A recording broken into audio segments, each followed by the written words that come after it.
So I've learned as an engineer that, even with podcasting, always keep the record going. The record going. Well, sometimes it's best to not, because we do say flagrant stuff when the microphones are off. But I mean, for reference.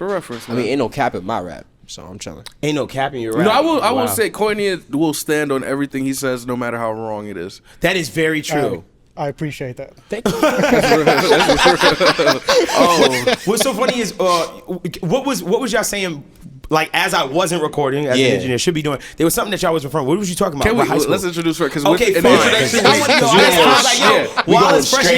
It gives context. For sure. What's going on, y'all? It's your boy Devvon Terrell. Please make sure you comment, like, and subscribe. And remember, one lucky person in the comment section is going to receive that VIP Gold Edition Rosetta EQ or compressor. So make sure you leave your @name for Instagram in the comment sections. Leave a really good comment, and we'll pick you to win it. Also, you can become a paid member of the channel. Realize our members saw this video, so you become a paid member. Get exclusive things in the store, money in our store, exclusive videos, early access, and a bunch of other goodies. I am Devvon Terrell. I am a Pro Tools user to the kind of like adjacent left this way of me. 90 degrees from you. There you go. 90 degrees? Wow, you went to school.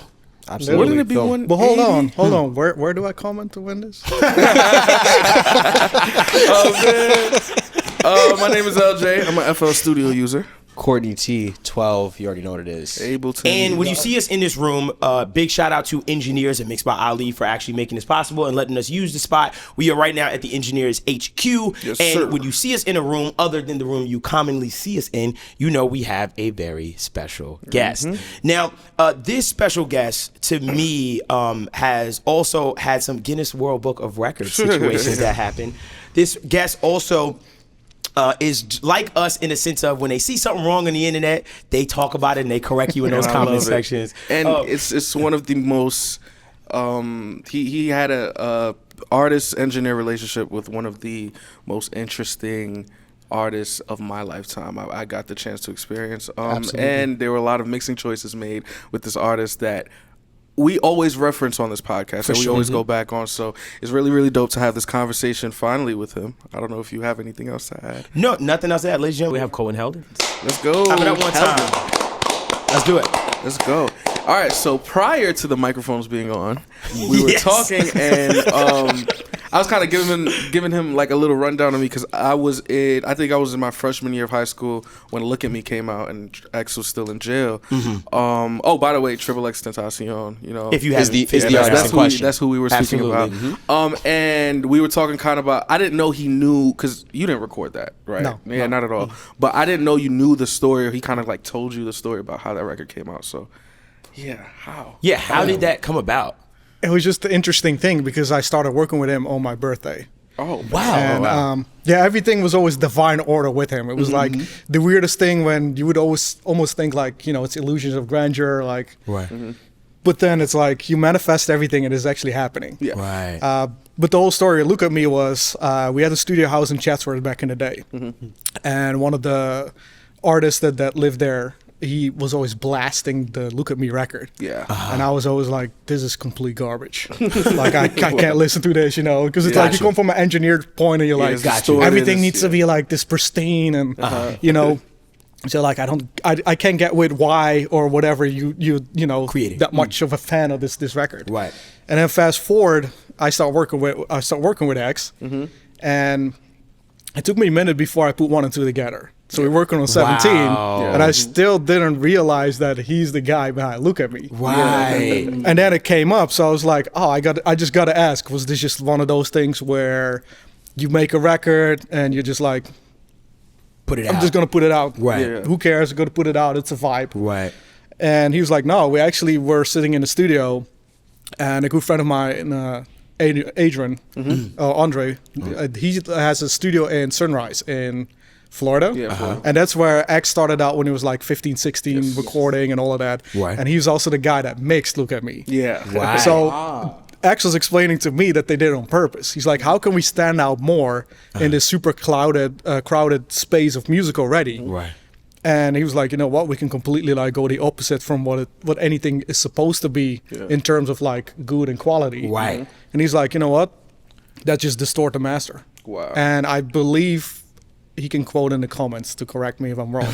I believe he put up CLA effects and just like distortion and cranked it.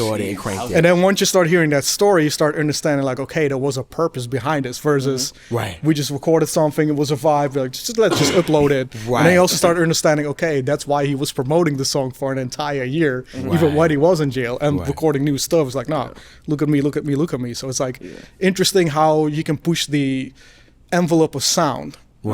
And there's technically no good or wrong. There's no no specific, I would say specific laws that you have to like adhere to. It's just like, if it sounds good, it's good.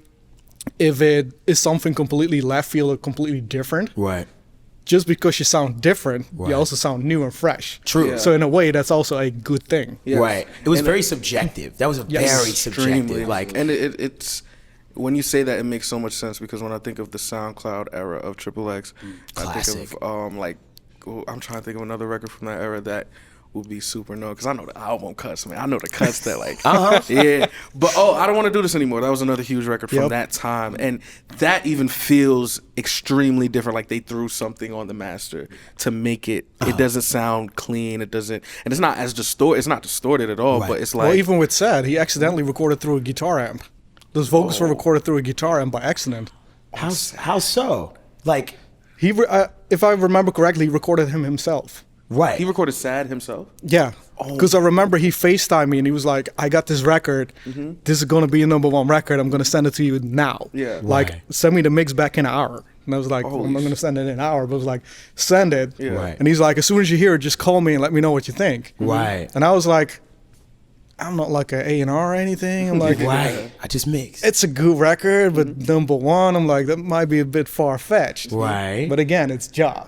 So of course the thing went to #1. So I'm like, I should have not questioned it. But it's like little things like that. And then even the story with like F Law for Trippie on 17. So record gets mixed. It was slightly longer, the original version. And then if you listen to the ending of Tripp's last hook, it gets cut off very abruptly. I'd always noticed that. That is Ja going in Audacity, loading in the full mix, the instrumental mix, shortening the song, and just bloop. That was a slice right there. And then Because the whole thing is this, right? Because it's like he always wanted to be super self-sufficient. So instead of calling me like, hey, can you do me a favor and just like, cut out X amount of bars, whatever. It's like, I have the instrumental, I have Audacity, kind of know how to edit. I'm just going to do it myself. And just did it himself. And he would always FaceTime too. Like he'd be like, trying to produce stuff or record stuff. And then he'd be like calling me or Robbie's engineer like, hey, how do I EQ this? Or how would I, how do I use this compressor? So I was always trying to figure out how can it be more self-reliant, but still have a team around me that can like help me in so the it's one of process. those was like, if they have to do less work, then I'm all for it. That makes me wonder, like, what DAW was he using to record himself? It was Pro Tools eventually. He was Pro Tools? Okay. Yeah, come on, X. A win is a win. A win is a win. That's really crazy. That makes, oh my gosh, that makes so much sense. The Audacity. So speaking of Audacity, speaking of DAWs, the question we always like to start with, which even though we didn't start with, he was just nudging. He was like, hey, we want to talk about your DAW journey. So from whatever you started recording in, or just anything that introduced you to music, whether it was a game or this is gonna be wild. And then where you landed today. This is gonna be super wild. Okay. Who of the audience and you guys know Fast Tracker? That was my very Atari. It was on the Atari. That's how far back I go. Rarely does someone and you had to program me. music with hexadecimals. So it was not like any it was like more scientific. Than it was. Yeah, so it was all hexadecimals to like put in like chords and everything and notes. Because I started out production in my like teenage years. Gotcha. So I go all the way back to 12 years old, playing around with that software. Right. At 14, I got my first publishing deal. And then during that time, I think the very first DAW after the Atari era I jumped into had to be Cubase. And I think it was either right before the VST era or right at the VST era. Gotcha. Understood. And then from there, I went to Nuendo. Nice. Classic. Then I went to Pro Tools. Then for a second, I was in Logic. And then I just switched back again to Pro Tools. Gotcha. The Atari, you were able to bounce beats out somehow? We hadn't had a tape machine. And just record the audio. Yeah, just you had to print it. literally, everything was analog. We had like an analog console. Wow. Everything was That's analog. So bouncy. Right. Yeah, I said bounce, but wow. So you were able to record in what you made on the game. Yep. And then the same thing happened with automation. There was no like automation that you could draw in. Right. It literally we were like 2 or 3 guys just literally riding the console. Right. Just to get the fader moves in. It's like a performance. Yeah. Yes. I messed up. Okay, let's start again. Right. Oh, So man. it was like a bunch of that. Like So one thing you did mention, which struck me, you got a publishing deal when you was 14 years old. How did that come about? What is that from? growing up in Holland, I was doing the progressive house stuff. I was always like faxing back in the day, sending out faxes. Yeah. Classic. I'm old enough, by the way. Just let you know, I'm old enough. To like I got record you. labels, Yeah, like yeah, yeah. faxing them, and like literally like cold faxing people and burning like CDRs at some point and sending the CDRs Classic. out. And one of the people like reached out, was like, "Oh, we see talent in this," and I started working with them in the studio. And then from there, there's like they offered a publishing deal. Right. But then later on, it was funny because my main publisher was like, he's like, "There's talent, but these mixes are so bad." Oh, Wow. He's like, "It's really tough for us to like, you know, to hear. pitch this more to record labels and release it because it's just like sonically not there." Right. Then that's when I started doing like internet research and everything, and just like trying to figure out like, okay, reading magazines, Sound of Sound was a good one, Mix was a good one. Right. I think Musician was the other one. Uh-huh. And just like start to like gather information. Right. Started doing internships at studios in Holland locally. Uh-huh. So I literally went from like interning, cleaning toilets, making coffee, Right. taking out the trash, staying there overnight because clients were just there for like a long amount of time. Right. And then literally like from there on, it was like, okay, I got the opportunity to like assist the engineer. Right. Then everybody has the same story. Then the engineer at some point can't make it. Oh my. And then the studio manager's like, you kind of know how to run this, so Go for it. go for it. And you're Right. like, I know what I'm doing. Right. And then from there on, you watch the guys like doing like the mix stuff, and then you like shadow them and start getting better at those, and then you start recording people and doing rough mixes for them. Right. And then at some point, those rough mixes kind of start taking their own like life. Right. To the point where it's like, you know what, we can actually do this ourselves. Right. And then from there on, it takes that whole journey of like, Gotcha. So would you say during that time is where you really got your teeth in the mixing world and kind of like really understanding and doing stuff like that? So obviously from there, right? You're here. You know, where did you land first in the States? Like where were you? LA. You came I was right like to LA. 18. I was like 18. 18. I knew 2 people. Had a suitcase. Did the couch surfing like everybody else did. Right. Literally taking any gig possible that you can get to sure. like survive and thrive. Right. And then it's you know, the industry's so small, so it's like you get into the circles, and then before you know it, you're working with like a bunch of people. Right. And, you know, it just keeps growing and growing. Right. And that was it. So you landed in LA, and that was it. Like that was the transition. What made you decide to come to the States? Like what made you like make the jump? Holland is such a small country. Gotcha. So you like hit the ceiling so quick. Gotcha. And then it's like you're looking for better quality, and you just want to become better yourself. Right. But also you want to do stuff that's like very new, because a lot of times non-US markets are, you know, mirroring what the US is doing. Gotcha. Meanwhile, being in the US, you're like, okay, I have to figure out how, you know, you sent me a record today. I kind of got to figure out how's the music going to sound in 6 months from now. Right. Okay. Because I don't know if this record is actually going to come out in the next 2 months. It might be 6 months, might be a year from now. Right. So it's always kind of like, okay, I got to be ahead of the curve, but not too much ahead. And I think that's why X came in beautifully with like, that's everything like the opposite from what you've thought, learned. And absolutely. Yeah. Sonically, you know, I always say when I listen to X, like sonically, his stuff at that time was so different to the point where, like I said, when we listened, Look at Me and stuff like that, we were like questioning things like, what's happening? What is he doing? But I always heard the rumor that this was on purpose. And so it made me have a different kind of like perspective on him, because I was like, what is he? He's marketing, you know what I mean? And like what is this kid doing and stuff like that? Yeah. I mean, we had it even with a Ghetto Christmas Carol EP. I remember it was November, and he was like, I want to do this whole thing in a weekend. In a weekend, he wanted to knock production, recording, and then self-release it on Monday or the Tuesday after. Yeah. Right. And I remember like literally sitting with a Ghetto Christmas, the song, and I'm like talking to Ronnie J. I'm like, yo, can you do me a favor and bounce that 808 out of Logic again, like not clipped. Right. And he looks at me and he's like, you know, the 808 is supposed to be like what the electric guitar is for white people. Mm-hmm. And I was like, I understand that term. I was like, yes, I do. Interesting. That is so interesting. Speaking of that, you just brought back so many memories because I haven't thought about that project in years. Right. So I would, we can look at the entire spectrum of a lot of the stuff because I had no clue you mixed that one as well. Yeah. When we look at this entire discography and things are obviously recorded very differently from each other. Like I always thought it was going to be looked at as like for a better word, like the worst mixer ever. Wow. 'Cause like, what are we doing? Like, this makes no sense sonically. Because even the song Red Light, remember the old iPhone, like, headphones with the mic? You recorded that on that little mic. Oh my So it was always a challenge to, like, what am I embrace how bad sonically something was. Sure. Yeah. But then give it almost like that star thing of, like, it's bad, but we love it. Right. And it's here on purpose. Understood. So when I look at that EP, crazy, right? man. Because now I'm the track list is coming back because he Yeah. reminded me of Red Light and he reminded me.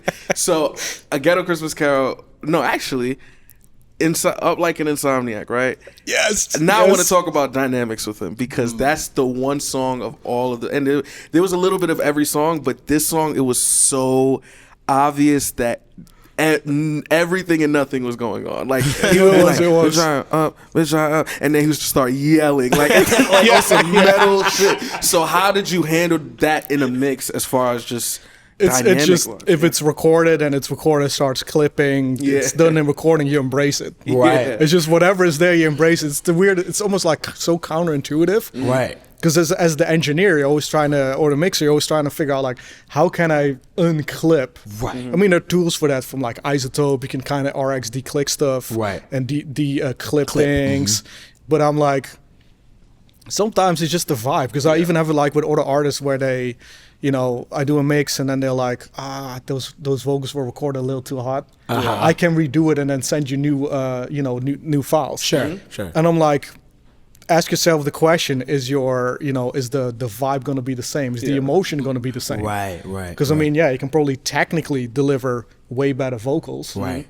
But if your feel is not in it, Then it's going to miss the entire point. So Right. I'd rather just have it, distort at parts, Right. because then you can feel like that urgency, like that raw emotion that's there. Right. Versus, this is a perfectly recorded and sung like performance. Like, Right. I want to feel it. Right. This conversation is really showing me, and I didn't intend for it to, how much XXX's catalog I know. Yeah. Because when that same song, that Up Like Insomniac, it's literally just a freestyle, no hook, just a bunch of different things. So I wanted to know, did it feel like mixing different songs, even though the beat was the same? It was just, like I said, yelling for 8 bars, then it's just no. Yeah.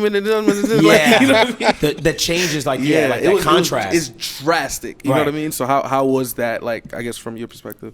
We had to do it quick anyway, so it was one of those where it's like, he said I had no time to think. there was no time to think. It's just yeah. like we just get it as best as possible, get this vocal to sit as consistently as possible, Right. and just that's it. Absolutely. One question I got for you, and I think that you are the perfect person to answer this because I'll talk to a lot of mix engineers. Obviously, we talk to a lot of engineers where there's this fine line between what the engineer perceives as good or the way it should be done and then how the artist wants it to feel. And I feel like there's no one like that understands this more than you because I'll tell you from an engineering standpoint, once we heard some of those records, I knew deep down. I was like, this is all on purpose. So I know the engineer, and I've always wanted to say, I wonder what that guy or girl is like dealing with behind closed doors to be like, listen, this is how I have to approach it. So my question for you is, working with an artist like X, right, and knowing that the quote unquote taboo things in mixing, like don't do that, you are having to unlearn those things and do it. Like, all of it. How was that process with him as far as like provisions and notes and stuff? Like, how did you figure out how to like, I know, like, you know what I mean? How did you figure out how to like curate that sound that he was doing? To me, it's always the artist dictates, Right. because it's the artist's song, so nobody's gonna play the record and gonna be like, oh yeah, that mixer, or that engineer, Right. So it's like it's always the artist's name that's on there. It's Right. it's mine, but his or hers is like the prominent. Absolutely. And they're gonna get judged for anything. Right. So to me, it changed from being extremely technical to being extremely open-minded. And we Gotcha. still do it. All of us that we're part of like the whole X camp. Right. When we get stuck with whatever we're working on, we always go with the saying, "What would Ja do?" Interesting. Just to throw all the All of it conventional out. stuff out of the way, Right. and be like, you know what would Ja do in this instance? Right. And then it opens up your mind to like either embrace it or Right. do something left field, and then it's like Right. the puzzle fits because Right. you literally go from the ego in the mix where you're like, it's my mix, it's got to sound XYZ to Right. no, it's emotion, it's feel, it's art. So Right. which reaction you're going to get from the audience Right. is great because it's art. Right. And Wow. I want the audience to have a reaction, Yes. whether it be a positive one or a negative one. Right. And then you just go with that. So it's no longer about you and what you contribute to the project, but more about the artist and the song. Gotcha. And to me, that always should dictate.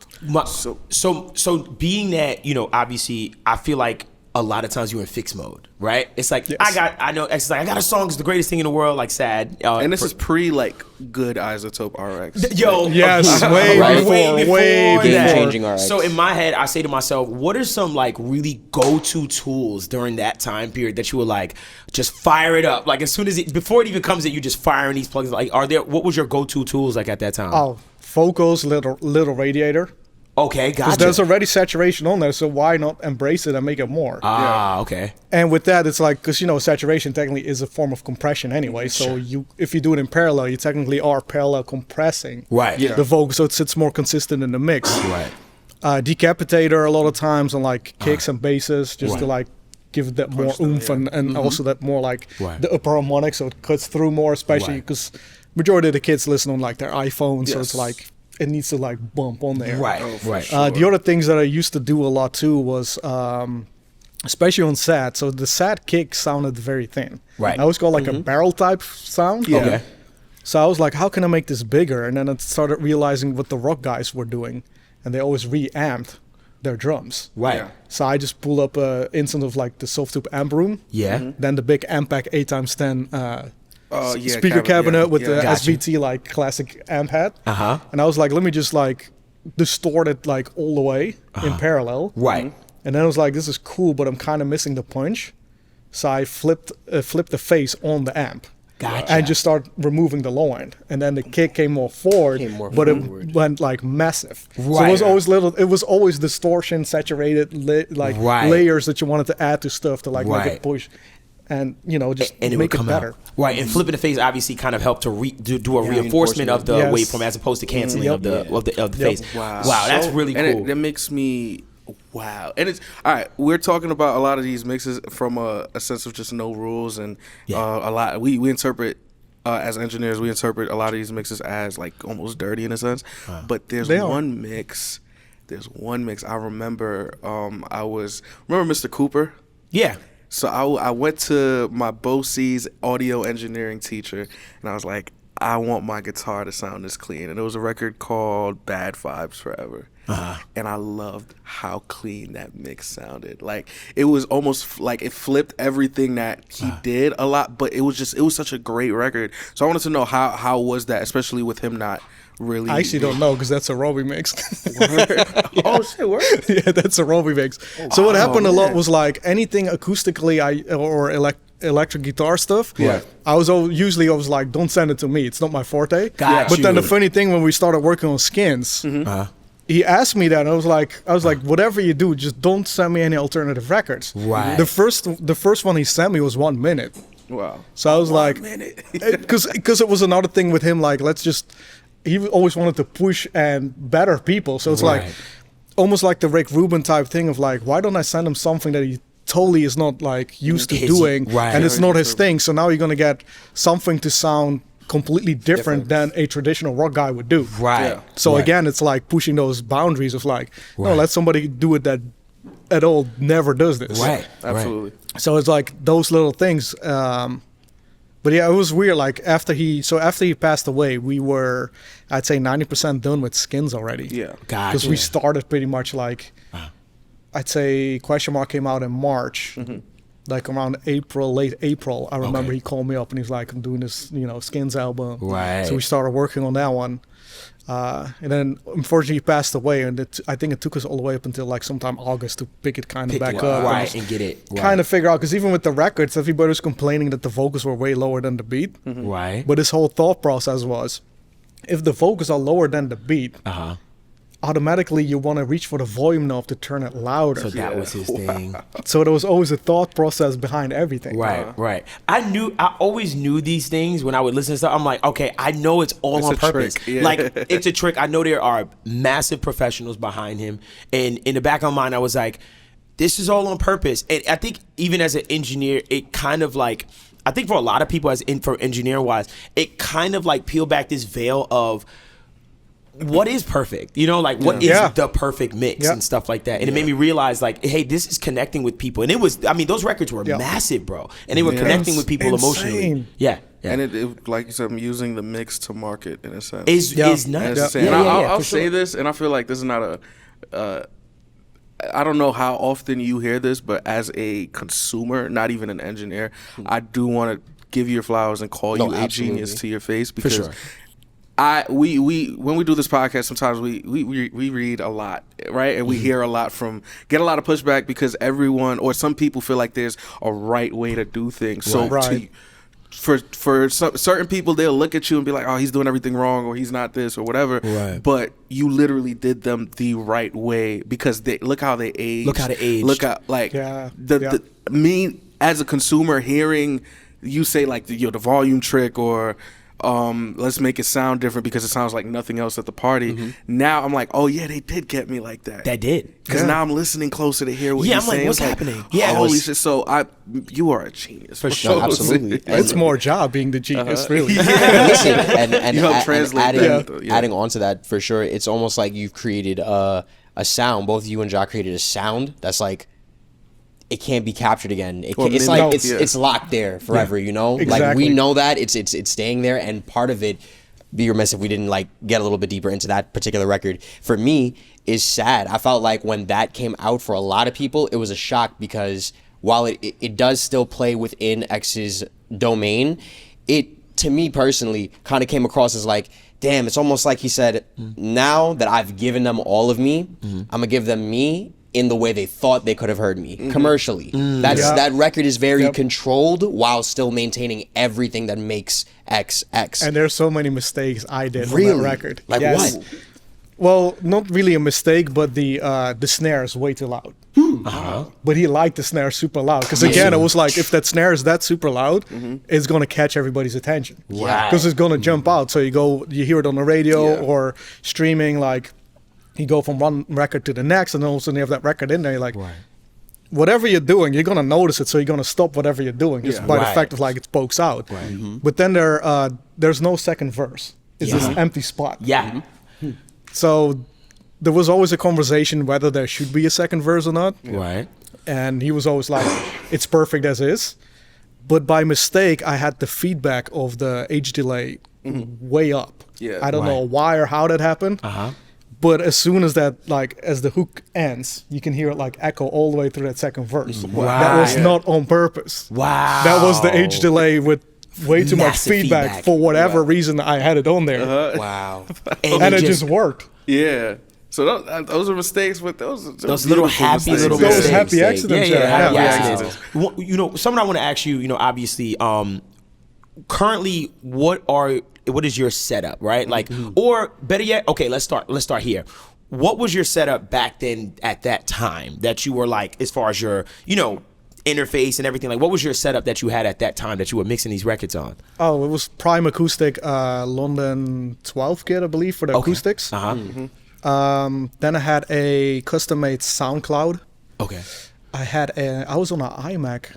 It was an iMac with a Focusrite, the 19-inch, the big 19-inch rack unit, like 8 Pre or whatever, or the Octo Pre or whatever. The Clarity something thing. Dang, shout out to Claire Plus. I ain't gonna lie, you like the third person that would use that Claire Plus. Facts. Okay. Yeah, it's just wild. And then a PreSonus was the monitor station V2. That was pretty much it with like the Softube Console 1.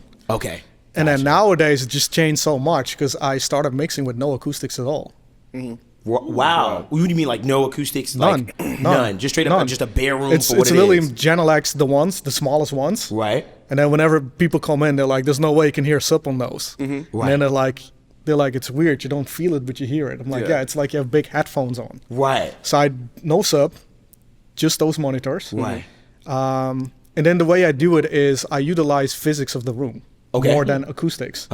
Because I think we're in an era where we over acoustic everything. Yeah. And it's like, no, it's all about, to me, I don't like rooms that are too like quiet. Dead and quiet. So if I go to like a commercial studio, I'm always like, it just sounds off. This is also how nobody listens to it. But it's like, it's controlled to a degree because they all have faults in their designs. Right. So I literally have like a desk that I placed in, so my room I placed a diamond shape. Okay. So I moved the desk from, instead of like aligning it with like parallel to the wall, 45 degrees. Okay. There's 2 windows in the front bedroom that are kind of like in the corner. Okay. So I utilize them more as like a natural bass trap. Because windows, it transfers from the inside to the outside. Right. So it doesn't bounce back as much. Right. And then the speakers, I have them 30 degrees inward. Okay. And they're firing 15 degrees up. Okay. So if you were to put like visual like lines to it, right, all the early reflection points go around me. Got you. Instead of coming back to you. Exactly. Everything goes around me. So it sounds a bit live. So I do have like a rug on the floor. Right. So it's a bit dampened. Right. But it's funny because I had some other people walk in. They're like, why does this room sound so good and it should not sound this good? It shouldn't sound like that. I'm like, it's just. Right. So you literally found like from a physics standpoint, just figured out a way to get rid of those early reflections in your sweet spot for the most part. That is as soon as you sit in the sweet spot, you're like, gone. Wow, I literally can grab every little mix element just in front of me out of the air. Right. Yeah, and your Genelecs, you're using a 5-inch? Which one? Those are the smallest. Those are the small ones, the smallest ones that they have for the 3-way. Right. I think it's like 5-inch woofers. Right. It's like 5-inch woofers. But if you use the GLM kit, you can actually it goes deeper because I think they're rated at like the -3 dB point at 45. Okay, gotcha. So they're almost like the ATCs SMC 25s. Yeah. Gotcha. And I remember Genelec sending me 2 because I'm like, I need to figure out if those are too small or if I need one step up. Gotcha. And then when I had them both to demo and I kept switching back and forth between them, like I don't hear any difference. Wow. So it's like I can just go with the small ones. And I have a custom laser cut Peli case for them, so I travel with them everywhere. Nice. Okay. When we did a Love Letter to Your 5, I literally brought them to Criteria. Wow. We were the first day we were mixing there, and I was like, I don't know what's going on. He's like, what do you want to do? I'm like, I'm going back tomorrow with the Genelecs. I put the Genelecs up. I showed him out, connected to GLM, and I was like, okay, whatever we hear on the speakers. And he's like, Igor was like, there's no way. And then every single time we would leave and you played somewhere, I was like, why does it sound exactly like it sounds in the room? Like, it translates. It translates. The only checks I do is on my iPhone. So I use, I forgot what the app is. It's Audio like, Movers? Well, I have Audio Movers because I love to like have the clients involved. Right. I want the artist to be involved with the mix. So it's like, I'm going to do a V1, I send you the link, we go on FaceTime. Right. Because every single time they're like, can we try this out on the vocals? I'm like, yep, let's do it. Right now. And that's all the stuff I learned from Jao. It's like, no, I need you involved because it's much more of a fun process. Right. Then you send the mix out, you get the mix back, you're like, oh, it sounds good. Versus, I actually want to try this out, or let's do a few arrangement changes. Like, we can all do it on the spot. And we're in there and the artists can be wherever they are. So I'm like, you don't even have to like, if you want to come by, fine, but you don't have to inconvenience yourself. Right. You can hear it in high quality in your environment. Like, you know what I mean? Like, exactly. Yeah. And it's like, I referenced still on the iPhone just purely because the iPhone will showcase you if there's too much reverb or delays. True. Yes. Oh my gosh, stay right there. True. So doesn't it have like this weird like build-up-y sound? Like it's just like it feels like high end, but it's like more like mid-ish kind of. That's so interesting. Same with vocals. If I think my vocals are where they need to be, and I stream it to my iPhone, I'm just gonna sit in a living room or whatever, and I hear the vocal at certain points just like that really sharp like nastiness, 3K, 4K-ish. Right. I'm like, okay, make note of the timestamps, go back in, and then like literally and clean. Usually like the Sonox Oxford like suppressor. Got you. Because it auto tracks, so you can go super narrow. So you can even do it to the point where it auto tracks, but it completely cuts out the frequency. So you can parallel it with the dry wet knob and bring it back in. So it's how we used to do it back in the day on a console. Yeah. You would like duplicate the vocal, the lead vocal, and then on the other channel, you would literally notch out the frequency completely, and then blend it back in. But then it's completely dead at all times. With the suppressor, it tracks it. So whenever it catches it within that threshold region, it cuts it out completely. Yeah. So you never have a full vocal that is always cut at that point and blended in. Spot. What is that plugin called again? Suppressor from Sonox. Suppressor from Sonox. Okay, great. Wow. So I have a funny, I have a really funny story, right? And it might be audio court. I'm not gonna lie. Okay. It might be audio court. I've been seeing audio court a lot. Usually it's just when I do something wrong, right? Yeah, he's a repeat offender. I just finished serving a bid. Yeah, I'm free he did now. a bad thing. But we kind No, of he's still on probation. Oh yeah, hey, man. He sent some stems one Ankle time. Exactly. We had a meeting. We was like, hey Speaking man, of- these Speaking of stems, Yeah. I don't think I should be an audio court for this, but it might be. So we kind of mixed the record together. Nice. Kel P, you did his project, correct? Yes. So Wow. there's a girl featured on this project. I was away, right? I was away from home, and usually I'm not a mix engineer. I track myself. I'm more of a producer, but she recorded herself into FL, and she was like, "Yo, I need to send this feature like by tonight." And I'm like, "I'm in LA. I can't find a studio. Yada yada." I'm like, what am I gonna do? So she sends it to me. She's like, yo, just run it through my template. It doesn't sound good how I have it. Yada yada. I have to send this feature by tonight. So I literally put some headphones on. I ran it through. I did the best I could with some shitty headphones and sent it over. I remember sent it over. I remember getting into an Uber to go. I think I was just going to go meet somebody at a restaurant. I was like, hey, can I connect real quick? I want to hear what I just sent. Right. And I hated it so much. I called her. I said, do not fucking send that mix. Right. Like, I'm too going late. back. Too I'm going late. back. Right. To the hotel. I'm gonna get my laptop. I'm gonna clean this up, even if I have to do it at the restaurant. And I did, and it came out. I remember randomly after a while I forgot about it, but it came out, and I was like, oh shit, this shit sounds great. So shout out to you, man. That is so Shout out hilarious to you, hear man. that, dog. It's Like fucking No, crazy. it was great working with Cal too, because it's like I did the initial mixes, and I don't use references. Gotcha. The reference to me is the rough. Yeah. Because if we start referencing other songs, then you're gonna sound like other songs. Sure. Which Okay. again brings it back to the whole equation. yeah. Now you're gonna sound like everybody else. Instead, your art needs to be different from everybody else. Okay. So I did it, and then I remember him calling me back. He's like, "Makes it sound great. They're just too dark." Wow. And he was trying to figure it out. He's like, "Mastering can do that, right?" I was like, "When is your next available day that you're free?" Yeah. Right. He's like, "Tomorrow." I'm like, "All right." I'm like, "I'm gonna send you out a stream a link, Right. and we're jumping on FaceTime." Right. And then he's like, "Nobody's done this with me before," and I was like, "Okay, let's make him brighter." For record, Right. Yeah. I'm like, "Now we have him brighter." I'm like, "What else you hearing?" He's like, "Oh, you're down to try some stuff?" I'm like, Right. let's go. And we just like Yeah, with the yeah. whole Just album, we trying just like stuff. trying stuff. Wow. Right. Different Super, vocal super effects, little arrangement changes, Right. like little like printed effects for like vocals and stuff. So it was like, Right.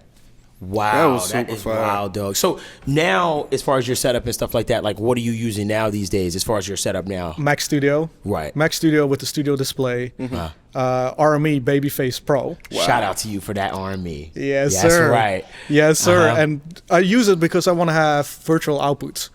So my main outputs, of course, go to the Channel X through the GLM software. Right. But then I also use headphones just to Yeah. like, double check, or when you do streaming Right. sessions, so I can have them on. So I Right.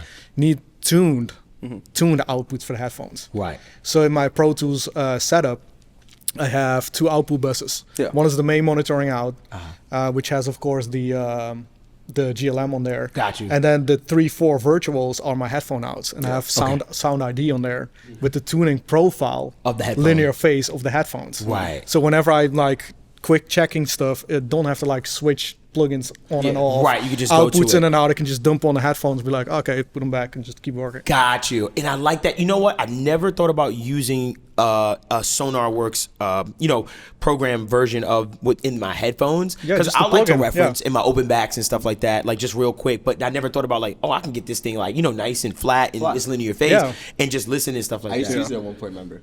What use the what The SonarWorks. straight headphones because they have the 'Cause remember, profiles. when I had the old Sennheisers, I was like, oh, I just use this nowadays. I just Right, mix within Jubilees this. back in the day. What headphones are you using by any way? Yeah. by Wire chance? Dynamic DT1770 Pro. Nice. I just got the 1990 HD. I think I Yeah. just got Nice. them. Yeah. Yes, they're fire. They're super fire. That's what's up. Okay, cool. Are they? Have you tried the 770s? Yeah, they're open back, but I like closed back. I'm weird in that Oh no, regard. no. Oh, I think it's like the interesting. step down closed back, like the one that everybody has with the gray cup.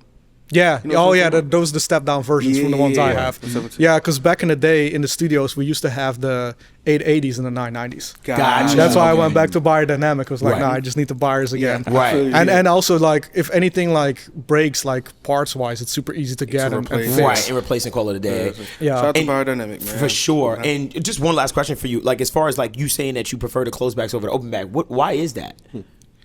For one, whenever you mix in like any other environment, all the elements are gonna sneak into your headphones too. Right. Yeah. And if you're like, for instance, you're on an airplane or in the airport or whatever, there's so much extra noise you have to like deal with versus just putting closed backs on. Right. Of course, you don't have like the cross pollination of like the speakers, the crosstalk or anything, Right. but it's like, Right. You just feel like in your head, you're just like, I yeah, rather because just also block 9 out of out. 10 people listen on headphones. Close That's back so headphones. true. So it's too. like I get it's that. and I understand. it's the same thing with Atmos. Where it comes back to that convo, it's like everything is always binaural. Right. So it's like you want to do everything in a way where it makes sense for left and right. Understood.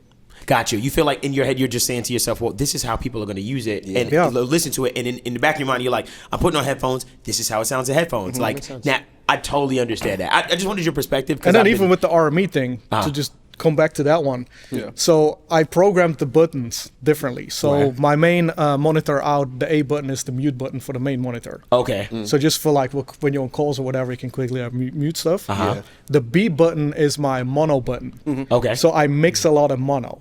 gotcha. And then people are always weird about that. But I'm like, if in mono I can hear everything clear, right. that means once I alleviate the mono and Right. falls back to stereo, Right. I know it's super clean. I might have to, narrow stereo image here and there. Sure. Because it also helps a lot. And this is actually a Mixed by Ali trick, so I have to give him like credit for that. Uh-huh. Because that's what Shout Dre out used to do Ali. back in the day a lot. Right. So shout out to Mixed by Ali. Right. Yeah, sure. So if you have issues with anything in your stereo field, it's much easier to listen to it in mono. For sure. So if you start panning in mono, now you can hear things like go out of the way. Right. And people never understand them. Like you got to try because it makes sense because Right.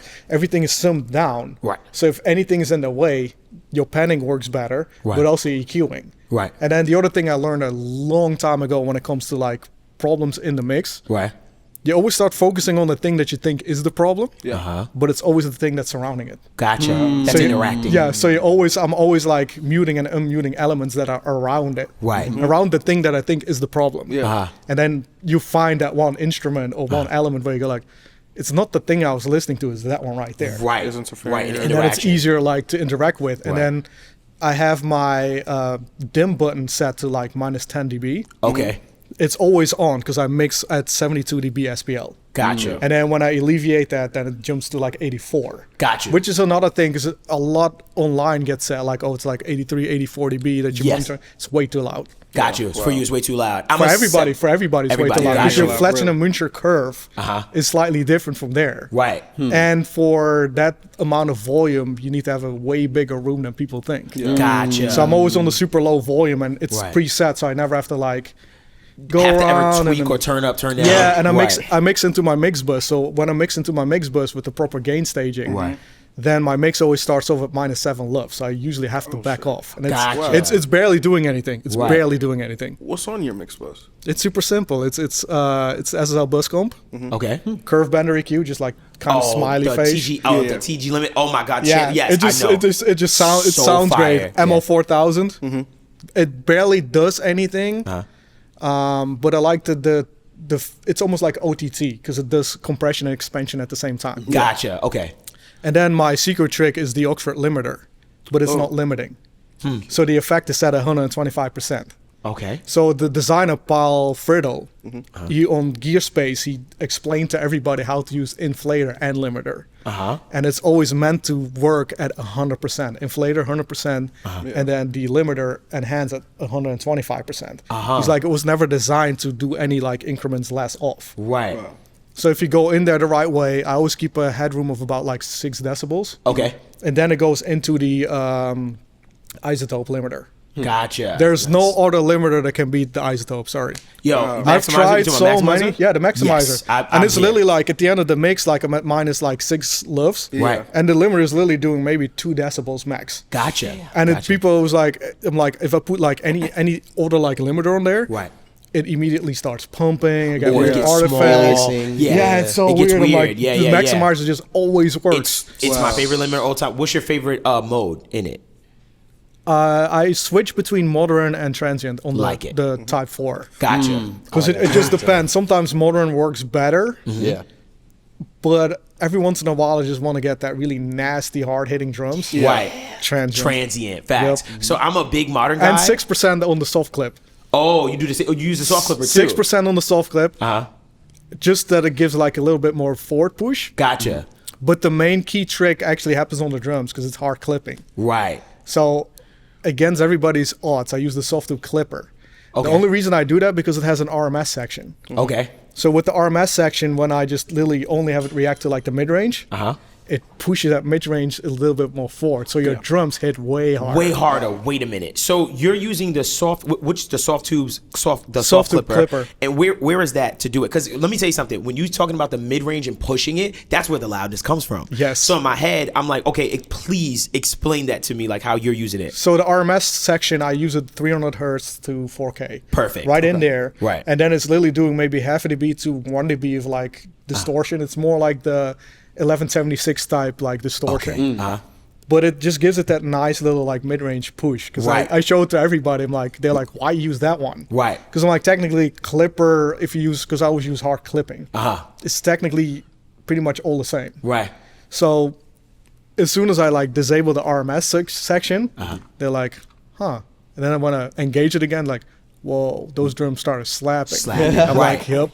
Bro, you just not gonna lie, mind blown. Because I use, and I actually got this from Luca Pertolesi, where he showed me where he was taking, I think he had this compressor called like a stage 1 compressor, some compressor where it allowed him to ignore the low end, ignore the high end, but it also allowed him to ignore the side information. Yes. So he was just going for the mids of the stereo field and ignoring the lows and highs and only going to the mids and just a little bit of compression and juicing it. And that's been my thing. But when you just said that, I'm saying, oh my gosh, I can literally soft clip the mid range just a little bit and get the. It's gonna make my mixes so much louder. I'm ready to go home. Hi guys.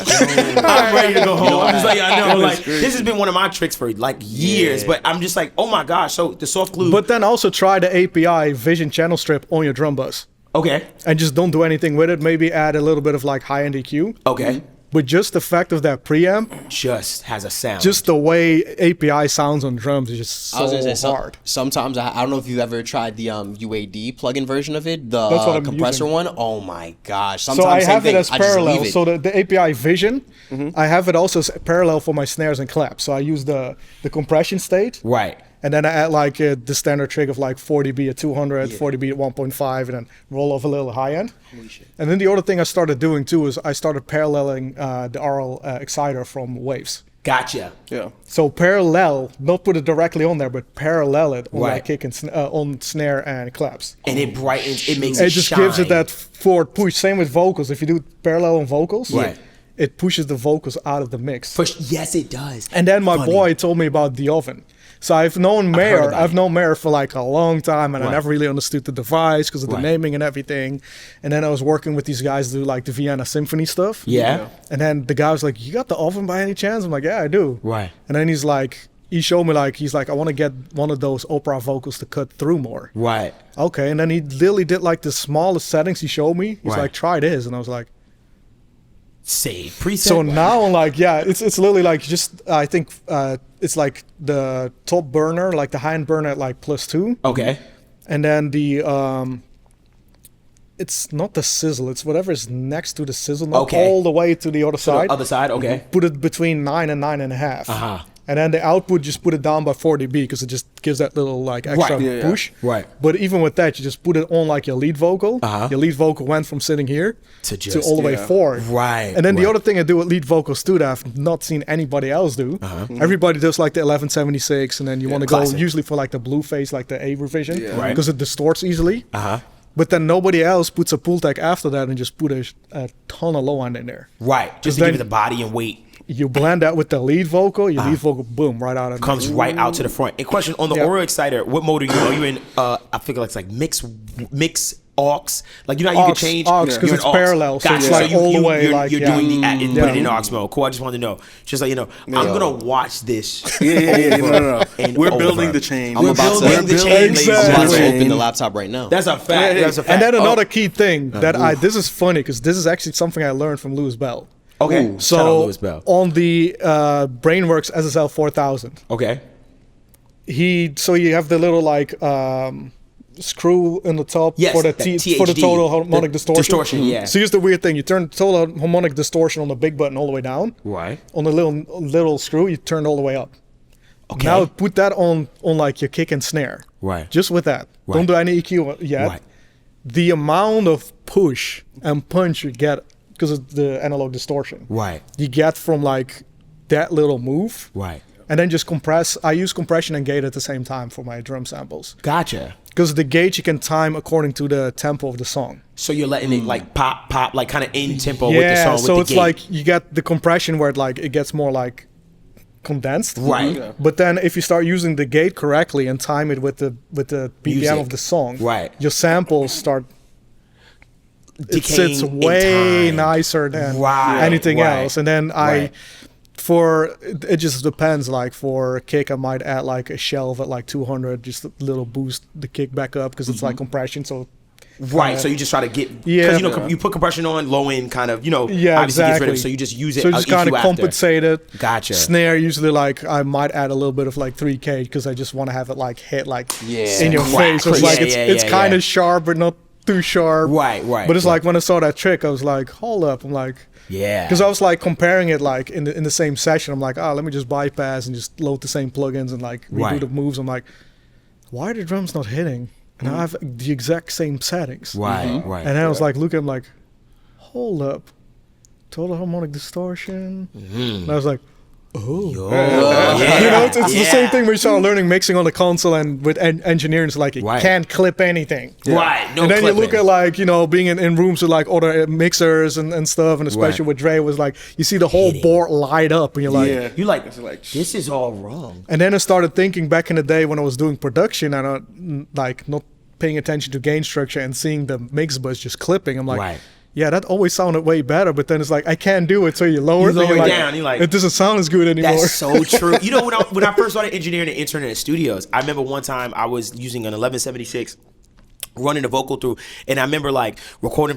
I'm green to the game, but I'm recording her, and it was hitting, and I was like, "Oh, it's red." Then I turned it down. I was like, "I liked it red."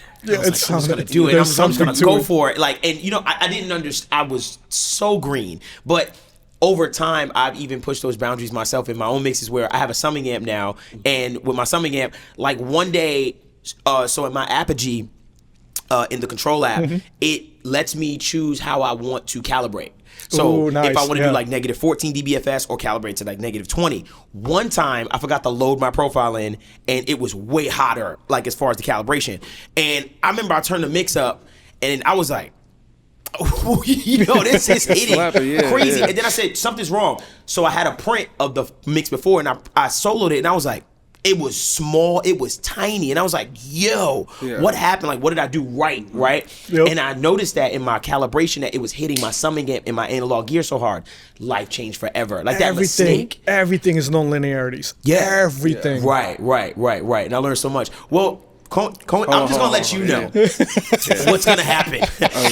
Can you please let us know your Instagram and stuff? Wait. I got one more. Okay, go ahead. Because I was sitting on this the entire time. Go ahead. Back to Triple X. I'm sorry. I'm just like, whoa. That was a great song too. Which one? Whoa. Whoa. He said just let you know, Jocelyn Flores. So I'm thinking about his catalog. I'm like, damn. I know I'm gonna get like maybe one more question to ask. What am I gonna ask? And I'm thinking about I don't speak Spanish anymore. I'm thinking about all this shit off of question mark, and then I remember 17, and I think 17 is probably the most cohesive sounding album as far as content and production and sonics go. How was your approach to that entire thing? So I met him on my birthday. Originally, I was not really interested in working with him because I'm like, Face Static Hit, SoundCloud rap. I'm like, nah. Yeah. Nah.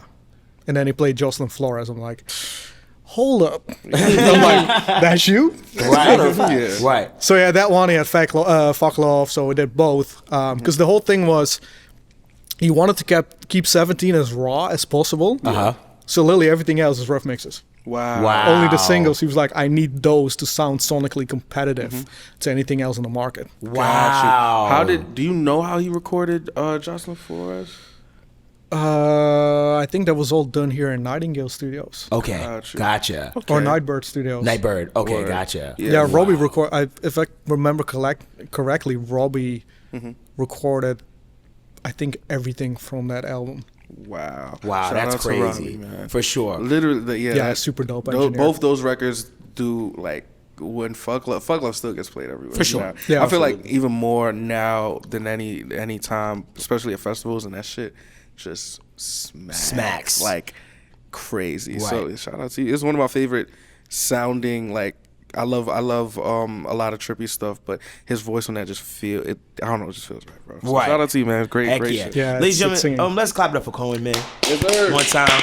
Dude, thank you so much, man. Like, for real, just for your Anytime. time. Anytime. Heck yeah. Is there anything, please, your Instagram? We got to do a live at some point. Bro. We just got to do a live. say the A live word. and just do, like, just have everybody question stuff. Yeah. I do it every Tuesday with my members, and like, well, we do it super live on every platform. But I love to have you on I feedback. love super live stuff, yeah. Okay, cool. Sidebar, well, we'll just like you know, it's gonna be on. We're gonna get some Coen stuff. They're like, is this wrong? Coen's gonna be like, nothing's wrong. Nothing. So one time, Coen, obviously give us your @name on Instagram and stuff so they know where to find you and things of that nature, please. It's super simple. I only have Instagram. Right. So it's mixed by Koen Heldens. Gotcha. That's it. Say less. And I'm simple. You're super simple, Koen Heldens. And I'll leave a link in the description below for him. Dude, I'm banned from everything else. No, I'm kidding. Thank you so much, dude. Like, just having this like technical conversation where we did like get to really understand a lot of things that I think a lot of people don't know about as well. Like, so I appreciate you. Yeah. Yeah. So one more Anytime. time for Koen, man. For real. Have it up. And I'll take us out. Please make sure you comment, like, and subscribe. Also, remember, one lucky person in the comment section is going to get that VIP Gold Edition Rosetta EQ or compressor. So please leave a good comment with your @name for Instagram so we can tell you you've won. Also, our members, they saw this already. So you can become a paid member of the channel where you get exclusive episodes, early access to things, money in our store, and a bunch of other things. It's your boy, Devvon Terrell. Leavings, take us out. And remember, sometimes you could get a #1 record from Audacity. Think about it. Yeah, it's true.